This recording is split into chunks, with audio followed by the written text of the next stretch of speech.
Licença aqui, eu até tomei a iniciativa. Desculpa, Saião. Tranquilo. Eu vou responder com uma outra pergunta.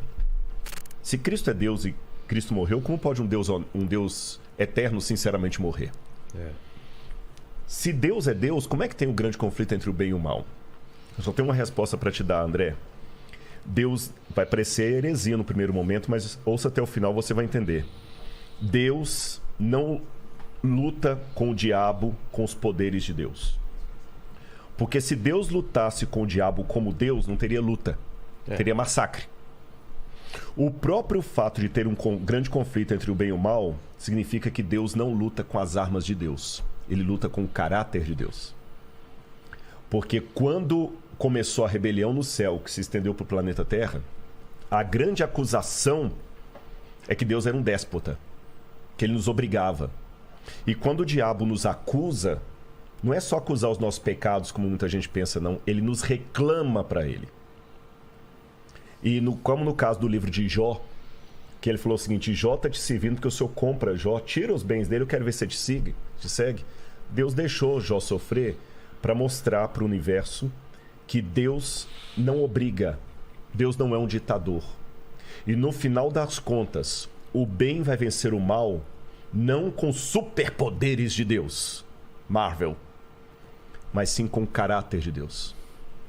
Porque Jesus, por exemplo, venceu o mal quando ele estava mais fragilizado, na cruz do Calvário. E tem um texto, André, que você deve depois procurar a Bíblia para ler, Filipenses 2, verso 5, que para mim é uma das teologias, lembra que eu falei de cristologia, uma das mais bonitas, que é a teologia do esvaziamento. Paulo fala o seguinte: tenham em vocês o mesmo sentimento que houve também em Cristo Jesus. Porque ele, vivendo na forma de Deus, não ficou agarrado ao fato de ser Deus. Pelo contrário, a si mesmo ele se esvaziou. Aí no grego tem uma palavra que é gnosis, assumindo a forma de servo, vindo viver entre nós, e como servo tendo morte e morte de cruz. Aí o texto continua dizendo: por isso o Pai o exaltou sobremaneira. Ele deu um nome que está acima de todo nome. Quando eu li isso a primeira vez, eu falei assim: peraí, parece que os testemunhos de Jeová tem um ponto aqui. Porque se Jesus é Deus, por que o Pai tem que dar um nome para ele acima de todo nome se ele já tem? A questão é o seguinte: até a cruz, Jesus era Deus por natureza.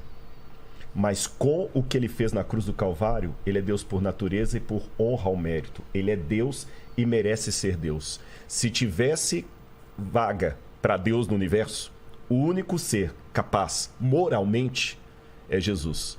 Porque é fácil ser Deus quando você tem os poderes de Deus.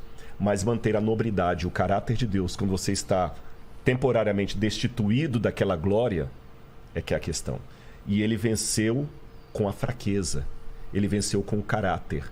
Ele não venceu o diabo jogando raiozinho.